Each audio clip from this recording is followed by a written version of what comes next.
even uninformed Democrats know there's something wrong in Marxist-controlled America.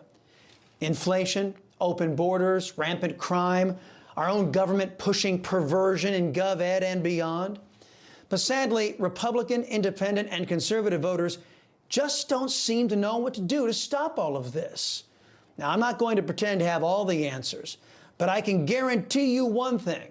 If we continue what we're doing as conservatives, we'll get more of America's decline. How do we save America?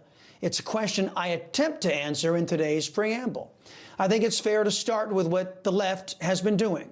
All of the pain that has been dished out to our people has its genesis in leftist policy or their cancerous influence on gov ed and our pop culture.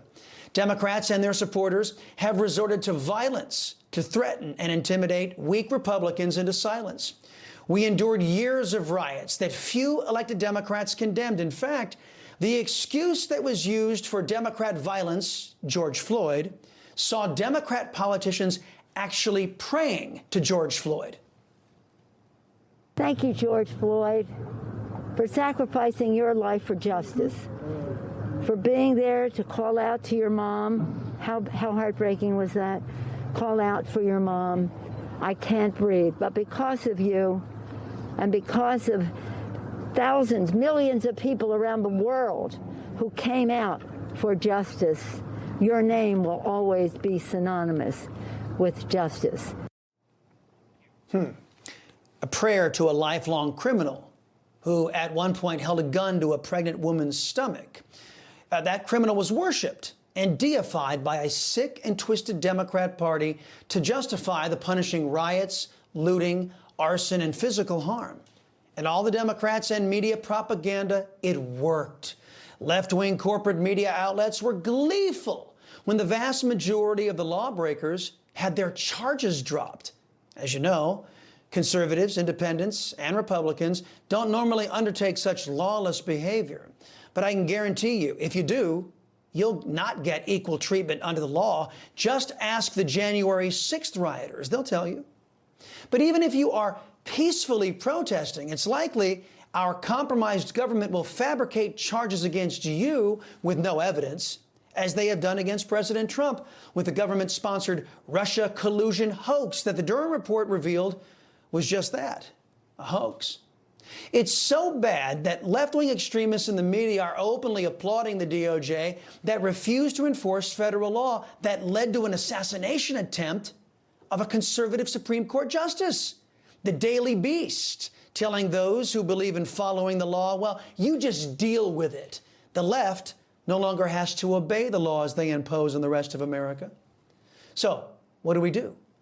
I think you first have to recognize those Republicans who you've likely been voting for decades, that they have abandoned you and your family to this two-tier justice system.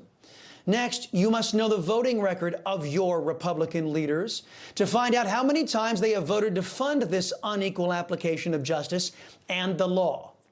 Next, you must put together coalitions in your hometowns of hundreds, maybe thousands of your fellow citizens, and let these enabling Republicans know that their job is predicated in how successfully they are at protecting you and your family from the vile, violent, anti-American Democrat actions and policies. Now, in some states, you might be able to actually gather together. In others, your freedom of assembly is being abridged, as is your right to demand a redress of grievances from your corrupt government. But to the greatest extent you can, you must do what the left does. If they are committed to stealing your rights, you must be equally committed to preserving those rights. I can assure you that voting and then throwing up your hands and saying, Trump's got this, or DeSantis has got this, or pick any conservative. If you do that, all you're going to do is lose. As the Democrats have turned our government against us, we see officials in the DOJ greenlighting attacks against Christians by refusing to investigate or prosecute the terrorist attackers. The Democrats' corrupt FBI has been seeking to infiltrate and destroy the Catholic Church and in true mob-like fashion threaten, intimidate, and coerce Christians who live their faith, beating them into submission. The GOP in both the Senate, with the $1.8 trillion omnibus, and the House, with the recent debt ceiling deal, saw fit to reward DOJ and FBI's abuse of GOP voters by actually increasing funding to those agencies. So what do? Well, you must get up off the couch and begin to organize. In the states that are not already on board, a convention of states resolution.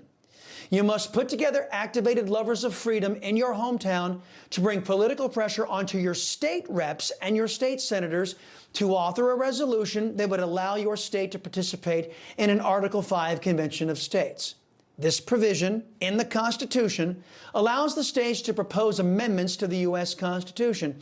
It takes 34 states to call a convention, 38 states to ratify any amendments that are proposed. And the convention deals with one amendment at a time. There are plenty to choose from. Term limits, a balanced budget amendment, a repeal of the 17th Amendment. Now, you have to know, big government apparatchiks oppose this move because it limits their power to exploit you and also limits their power to pad their pockets. I've been told stories of how Mitch McConnell has threatened GOP members of the Kentucky House to deny the will of the people of Kentucky, much the way Mitch McConnell does in the U.S. Senate, and refuse to draft Article 5 legislation. He uses money that he donates to their campaigns as a weapon. You folks in Kentucky and other states out there must make it clear to your reps and senators that all that money will do them no good if nobody votes for them in the primary. In short, you're going to have to force your state reps and your senators to make a choice. Do they love their jobs or do they like Mitch McConnell's money more? But nothing will change if you do nothing. The Democrats are committed. They are unified in complete government control and suppression of your right to resist them. As you know, they're on a jihad to remove your right of self-defense to keep and bear arms. In an 11-4 ruling from the Philadelphia-based 3rd U.S. Circuit Court of Appeals, it has been confirmed that the United States government cannot ban our people convicted of nonviolent crimes from possessing firearms.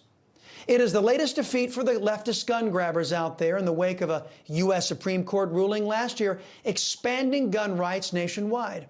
Those judges didn't get there by accident. They were placed there by folks who believe in the Constitution as written. And it was because thousands of lovers of liberty rose up to elect men of good conscience that allowed those people to nominate such jurists. So, how do we solve the problems created by the Marxists who now control the Democrat Party? Well, we have to do so methodically and logically and passionately. We have to oppose them. And we have to rid ourselves of those who seek our slow death by a deadening accommodation of those totalitarians in our midst. On my radio show today, I interviewed Newt Gingrich. Back in his day, when the GOP believed in unifying principles, chief among them limited government in opposition to collectivist thought, Gingrich described the power of change with the Reagan Revolution and Newt's contract with America. Well, I think without a sense of principles, we would not have had the majority. We couldn't have had a contract with America. And I think the fact that we did stand for something really mattered. In fact, one of the things that first really changed everything was the ability to just stand up to George H.W. Bush when he broke his word. Mm-hmm. If you remember, he campaigned in 1988 and he said, you know, read my lips, no new taxes. No new taxes. Conservatives were thrilled. Yep. And then he got negotiations with the Democrats, and he said, well, you know, have to be practical. Mm-hmm. See, that's what we have to do, folks. We have to embrace our unifying principles. We got to get rid of those who don't believe in those unifying principles, and we have to act on those principles. I will quote Ronald Reagan when he was addressing those who say, you know, it doesn't matter what I do. Reagan said, quote, I do not believe in a fate that will fall on us no matter what we do. I do believe in a fate that will fall on us if we do nothing. Trust me, my friends, if you and I do nothing, the fall of this nation is all but assured. Our fate and future is in our hands.